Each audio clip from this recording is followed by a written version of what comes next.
Em primeiro lugar, eu queria agradecer a todo o pessoal da TV Floripa por essa oportunidade de conversarmos um pouco sobre a questão do endividamento público brasileiro, as suas causas, consequências, quem está pagando essa conta e quais as estratégias de ação para enfrentar este problema. Eu queria começar essa conversa abordando a questão da conjuntura internacional, uma conjuntura marcada por uma grande crise que tem vários aspectos, não só o aspecto financeiro, mas o aspecto econômico, social, ambiental, alimentar, uma crise de valores e um ambiente extremamente marcado por uma forte influência do mercado financeiro e da grande mídia financiada por esse mercado financeiro. Nós vamos ver que muito do que eu vou falar aqui não está presente na grande mídia. Nós podemos, por exemplo, começar abordando essa crise, que eu vou falar aqui mais do aspecto financeiro, mas essa crise não é só financeira. Essa crise estourou há 3 anos atrás, em 2008, e ela não começou como uma crise da dívida, como hoje ela se apresenta. Ela começou como uma crise financeira, localizada especificamente no setor financeiro bancário.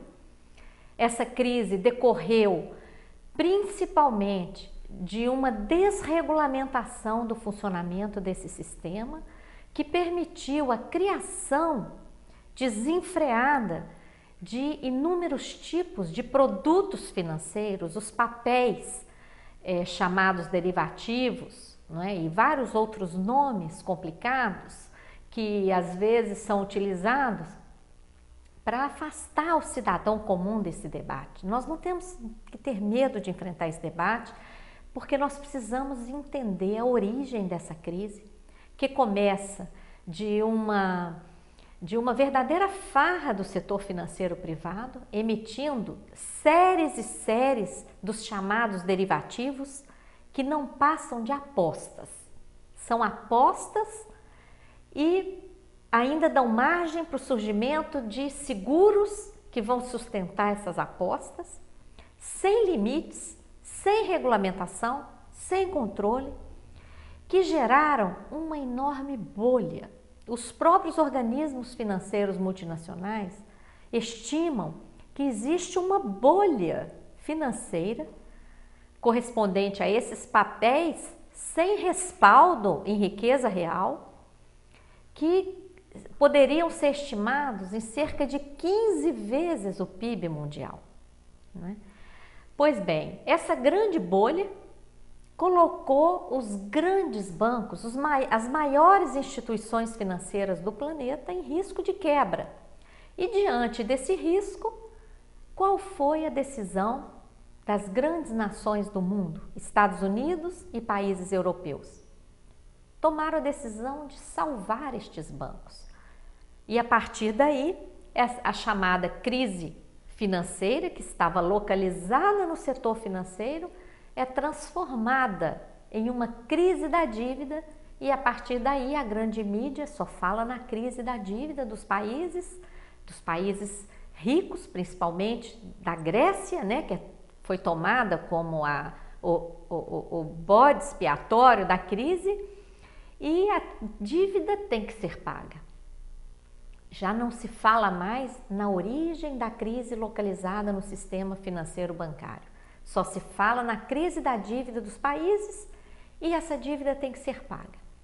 E nessa conjuntura assistimos à forte interferência do FMI, do Banco Central Europeu, dos bancos privados, aqueles mesmos que tinham provocado a crise, cobrando ali o pagamento dessas dívidas, exigindo a implementação de planos de ajuste fiscal que estão resultando numa calamidade social, porque provocam desemprego, cortes de gastos sociais, né? O que é isso? Corte dos serviços de saúde pública, assistência, creches, educação e todos os serviços públicos que devem ser disponibilizados pelos estados à sua sociedade, gerando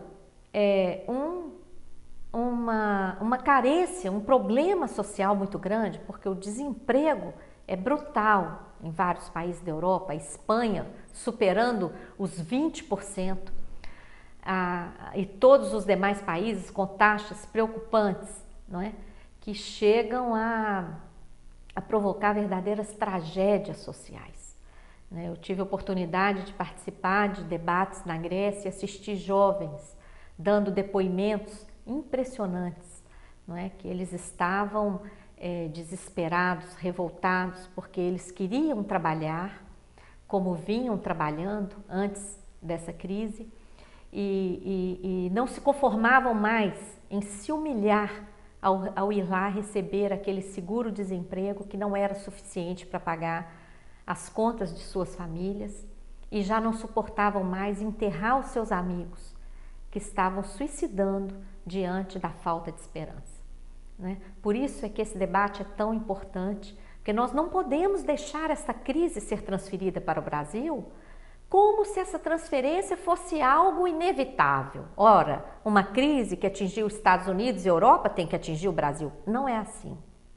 Essa crise gerada no sistema financeiro precisa ser conhecida e precisa ser enfrentada, e os responsáveis por essa crise é que têm que pagar por ela.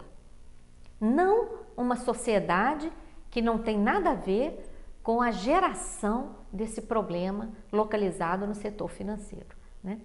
Recentemente, uma auditoria inédita realizada pelo Departamento de Contabilidade Governamental dos Estados Unidos sobre as operações do Fed, o Federal Reserve Bank, o Banco Central norte-americano, que é importante dizer, um banco 100% privado.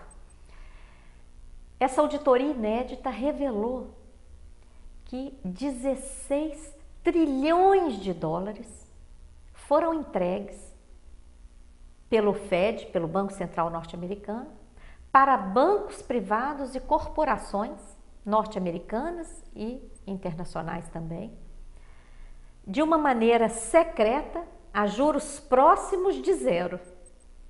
16 trilhões de dólares. Essa cifra é superior ao PIB dos Estados Unidos, o Produto Interno Bruto, que é de 14,3 trilhões de dólares.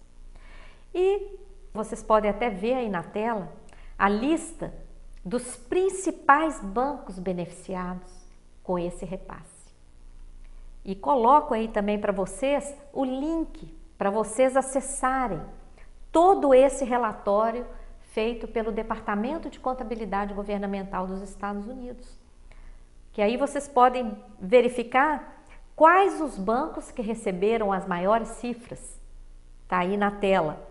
E interessante, um dado disponibilizado também, está aí para vocês acompanharem, os principais bancos que possuem subsidiárias em paraísos fiscais. Olhem bem a coincidência entre os maiores beneficiários desse repasse de dinheiro feito pelo Banco Central norte-americano e justamente os 3 primeiros aí que detêm 75% das subsidiárias nos paraísos fiscais. São os mesmos, as mesmas grandes corporações, não é? Bom, essa situação é importante porque é justamente, não é, esse grupo de bancos que provocou a crise agora é beneficiado e a sociedade, não é, fica aí refém dessas medidas de austeridade fiscal. Na Europa, o povo está nas ruas, não é, em todos os países, né? Algumas fotos ilustram esse processo na Europa e, importante, vários países já iniciaram processos de auditoria cidadã da dívida. A Irlanda, inclusive, apresentou recentemente o primeiro relatório está disponível lá na nossa página da Auditoria Cidadã da Dívida no Brasil, www.dívida-auditoriacidadã.org.br. Bom, e no Brasil? As autoridades brasileiras não admitem que existe uma crise da dívida no nosso país.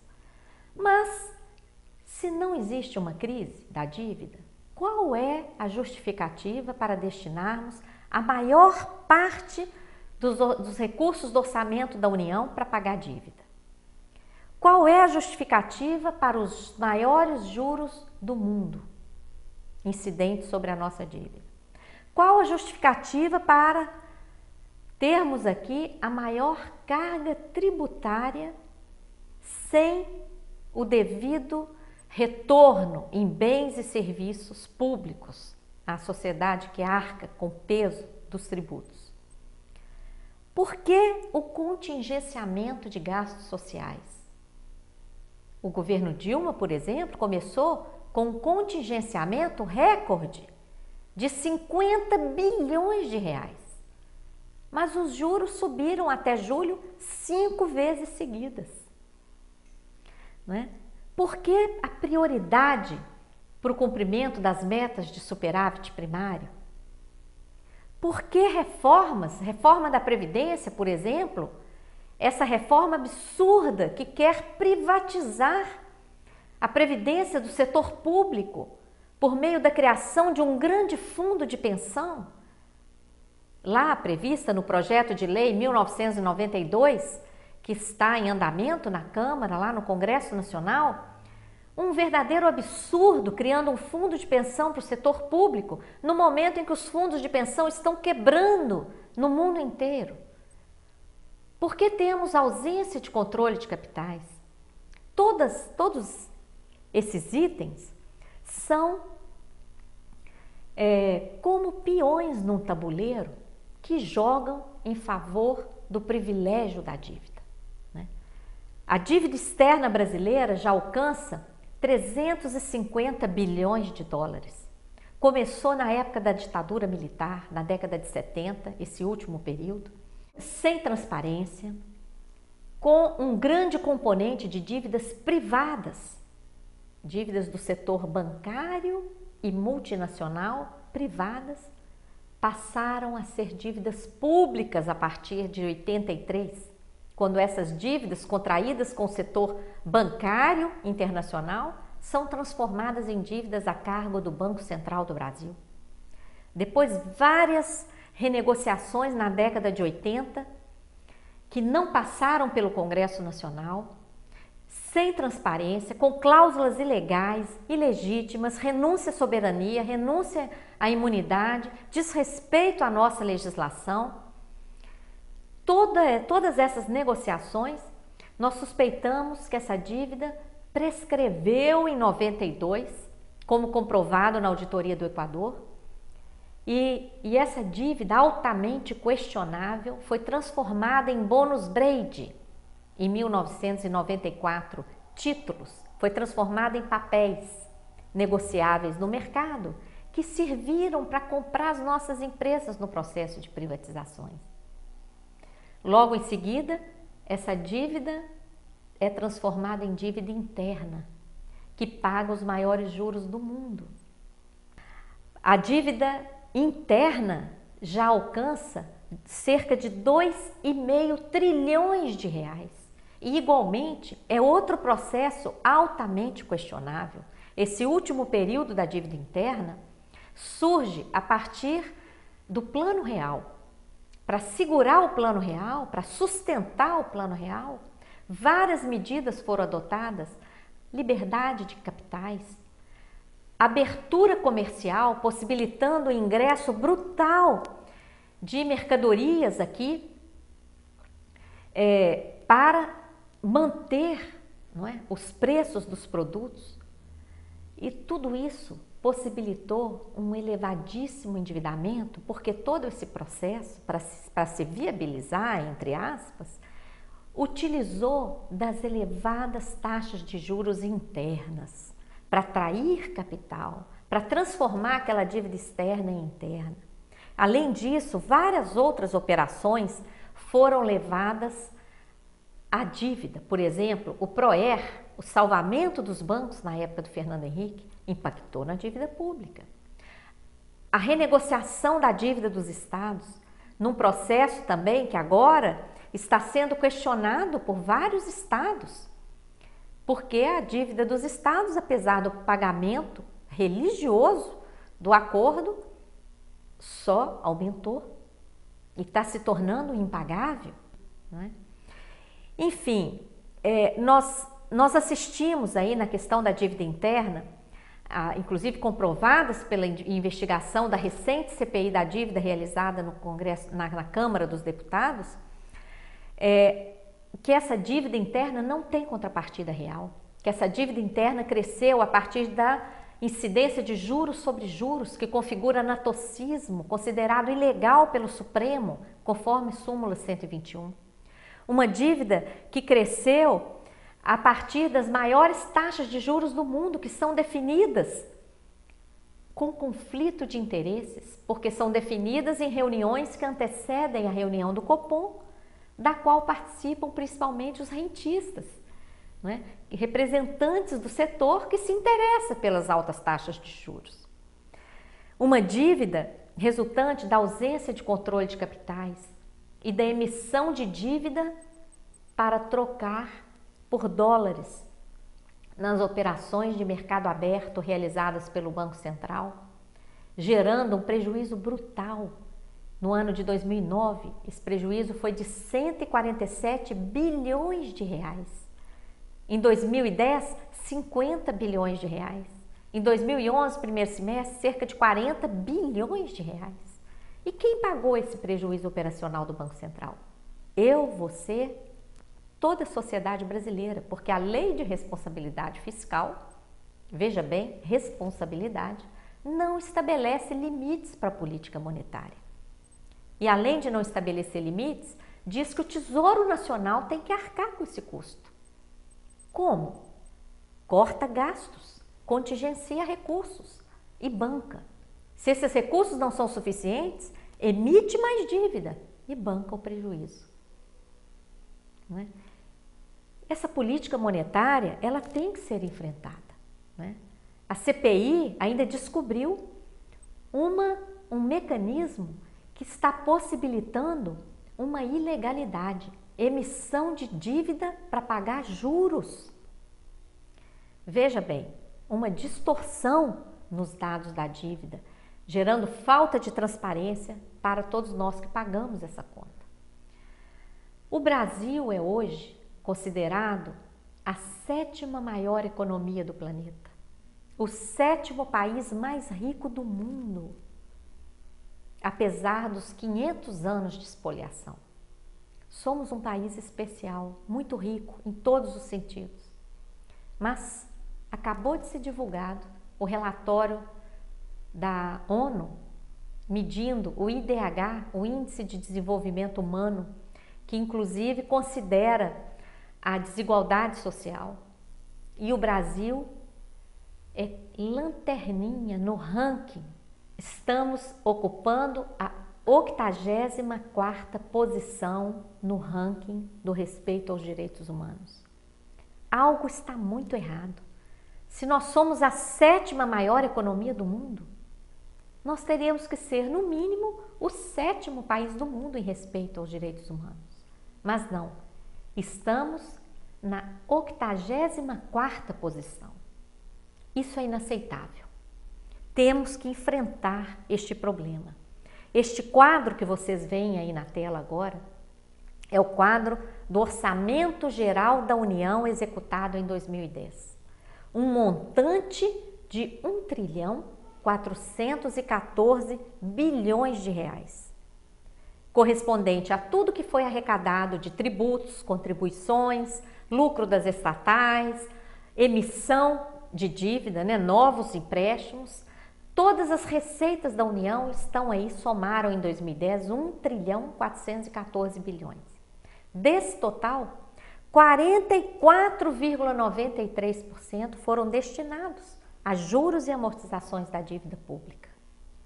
Enquanto isso, A saúde recebeu 3,91%. A educação, 2,89%. O saneamento, 0,06%. Quase zero. É por isso que mais de 60% da população brasileira não tem acesso a saneamento básico. Uma coisa inaceitável, não é, para o nosso país tão rico. E todas as outras áreas que vocês podem aí ver com calma, não é? Acessar a nossa página, copiar este quadro e analisar com calma. Porque a própria transferência para estados e municípios, aí, ó, 9 e pouco por cento, corresponde a 1/5 do que é destinado para a dívida, não é? Com relação a isso, alguém ganha e alguém perde, não é? É evidente que o setor financeiro privado tem sido grande beneficiário. O lucro dos bancos cresce a cada ano. Em 2010, superou 70 bilhões de reais, principalmente devido a benesses tributárias, ausência de limite para juros, falta de controle de capitais, não é? E essa possibilidade aí de entrar com moeda estrangeira aqui, principalmente quando o dólar começou a cair. Nós montamos aí esse diagrama que você pode ver na tela. O dólar entra no país, vai para o Banco Central fica com esses dólares, entrega títulos da dívida pública, que paga os maiores juros do mundo, para esses bancos que entram aqui com esses dólares, que estavam a 4, foram caindo, chegaram a 1,5. Ganharam com os maiores juros do mundo, ganharam com a variação cambial. E o que o Banco Central faz com esses dólares? Aplica em reservas, que não rendem nada ao país.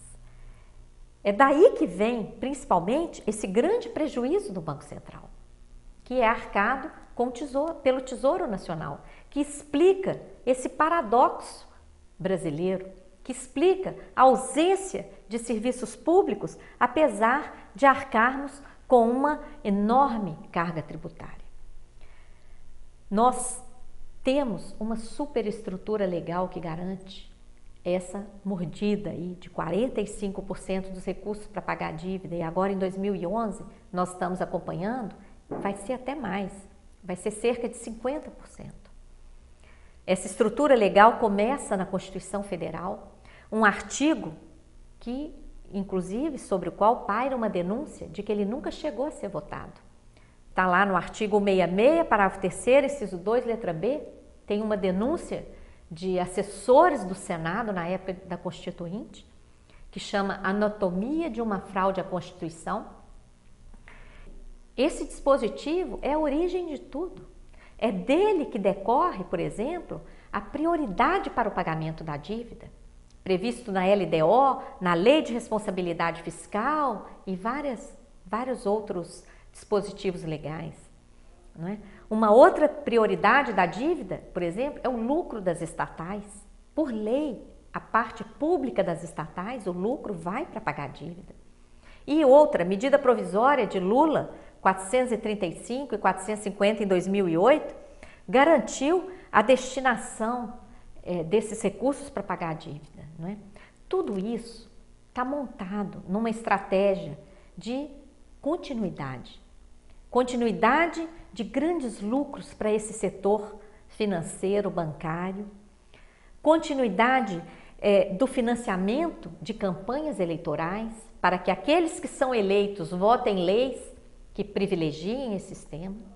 É esse mesmo setor que banca a corrupção, para manter pessoas ali vendidas, fazendo o que é ilegal, irregular, contra o povo, né? Garante um extremo poder da mídia, que não mostra essas informações que a TV Floripa está mostrando hoje.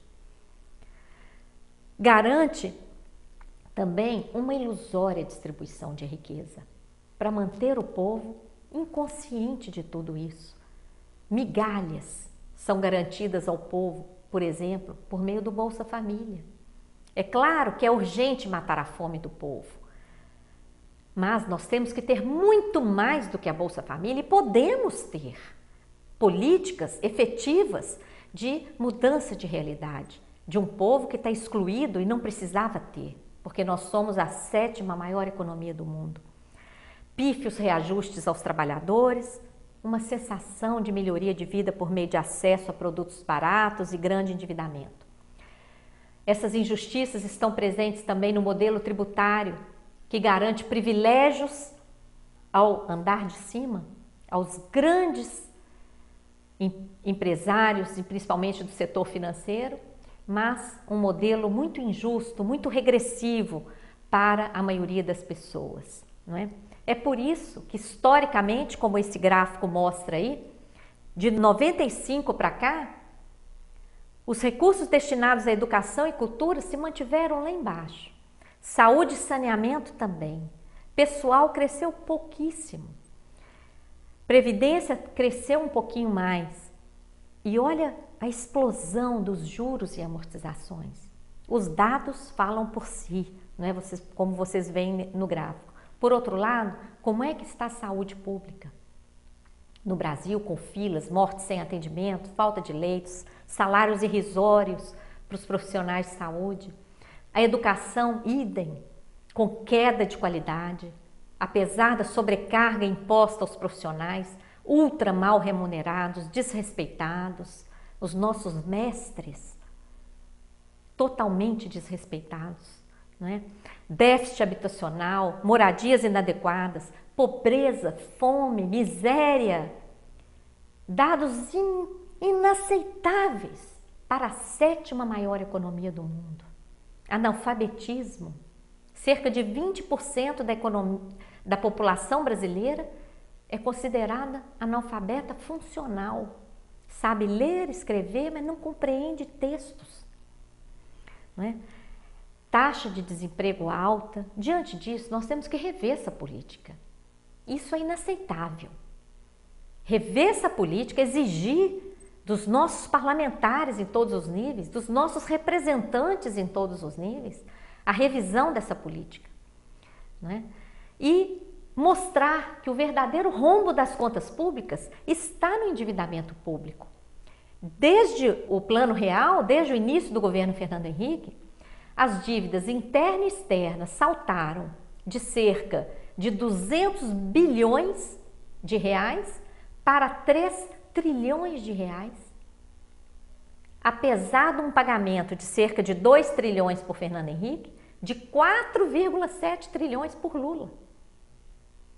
Essa conta não fecha, não é? Nós temos que exigir a auditoria da dívida. A auditoria está prevista na Constituição Federal, mas nunca foi realizada. Recentemente, foi realizada uma CPI da dívida. Essa CPI apontou inúmeras ilegalidades e ilegitimidades. Esses dados estão disponibilizados em nossa página na internet. E nós precisamos aprofundar essas investigações. O relatório da CPI está agora no Ministério Público Federal. A sociedade precisa acompanhar este processo, cobrar do Ministério Público os resultados dessas investigações, porque não é possível mais continuar pagando uma dívida que nunca foi auditada, que não tem contrapartida, repleta de indícios de ilegalidades e ilegitimidades, como demonstrou a CPI e como vem demonstrando a Auditoria Cidadã da Dívida, uma luta que nasceu daquele grande plebiscito que provavelmente muitos de vocês participaram no ano 2000 e votaram, porque foram 6 milhões de brasileiros em 3.444 municípios que votaram nesse plebiscito. A auditoria da dívida não é uma fantasia, ela já foi realizada no Equador, um processo que partiu da vontade política do presidente, partiu de um decreto que criou a comissão, nomeou membros nacionais e internacionais, deu espaço à participação da cidadania nacional e internacional. E o resultado foi impressionante. A partir do relatório dessa auditoria, o presidente Rafael Correa fez uma oferta ao mercado. Diante de todas aquelas provas de ilegalidades e ilegitimidades, ele publicou que o país iria reconhecer, no máximo, 30% daqueles títulos da dívida externa equatoriana, dívida pública, muito parecida com a nossa dívida pública.